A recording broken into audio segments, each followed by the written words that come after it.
Welcome to this explainer. I am absolutely pumped you're here today because, well, we have a massive productivity paradigm shift to unpack. Like a real game changer. We're going to be looking at Google's Gemini Spark, and we'll explore how our entire relationship with software is moving away from those reactive chatbots we're all used to, straight into the world of autonomous, proactive agents. Let's get right into it. So I want you to ask yourself, what if your AI never went to sleep? Think about your typical workday for a second. Think about the endless administrative tasks, the sheer digital overload, the constant context switching between your email, your documents, your calendar. It's exhausting, right? Now, imagine a tool that constantly works in the background to solve all of this. An agent that organizes your digital life even when your laptop is completely shut and you are fast asleep. Okay, let's dive into this. Alphabet CEO Sundar Pichai described Gemini Spark just like this, calling it your personal AI agent that helps navigate your digital life, taking action on your behalf and under your direction. Notice that deliberate phrasing there? Taking action on your behalf. That's the key takeaway. Spark isn't just some smarter autocomplete that helps you write a polite email to your boss. No, this is an entirely new operational shift.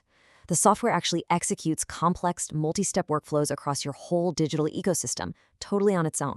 So here's our roadmap for today. 1. From assistant to operator. 2. Tasks, schedules, and skills. 3. Chrome Auto Browse explained. 4. Automating real-world workflows. And finally, 5. Staying safe and in control. All right, let's kick things off with Section 1, from assistant to operator. And this brilliantly illustrates the core difference we're talking about. Older chatbot models, they're inherently reactive. They just sit there waiting for you to type a prompt, and they completely stop working the second you close that browser tab. Done. Gemini Spark, however, acts as an agent. It runs on dedicated Google Cloud servers. That means it operates 24/7, executing tasks on schedules you define. It runs in the background, whether you're in a meeting, walking the dog, or, sleeping. No coffee breaks required. Moving right along to Section 2, tasks, schedules, and skills.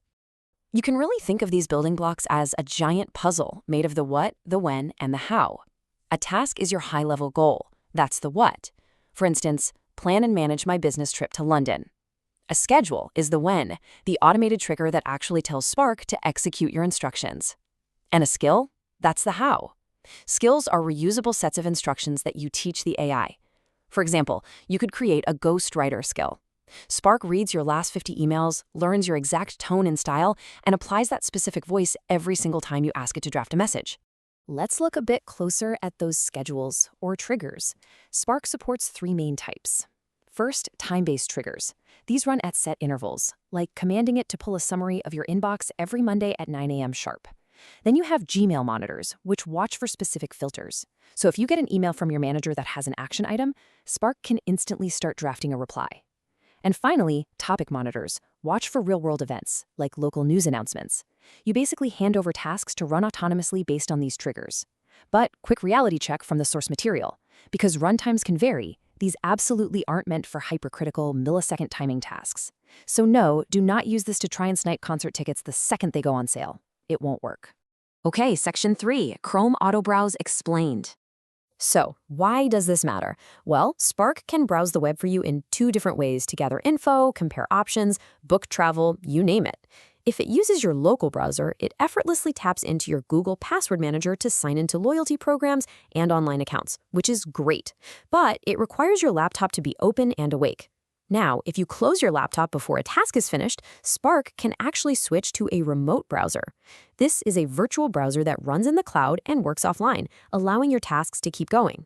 But, and this is a big but for your security, if the remote browser hits a secure sign-in screen, the task will pause. It's going to stop and ask you to take over to keep your data safe.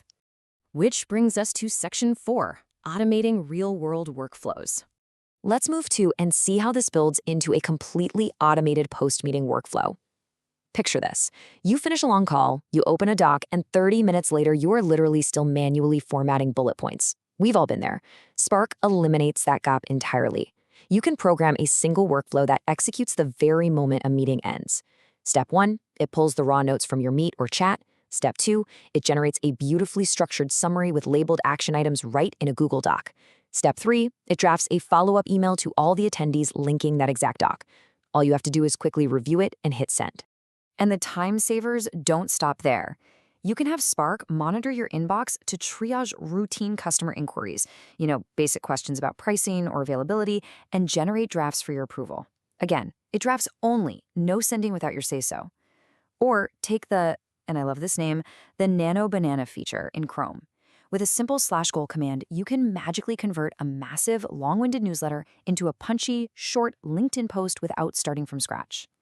You can also have Spark automatically extract incoming leads from your email straight into a client tracker spreadsheet, or meticulously organize your incredibly messy Google Drive files into tagged, easy-to-read spreadsheets.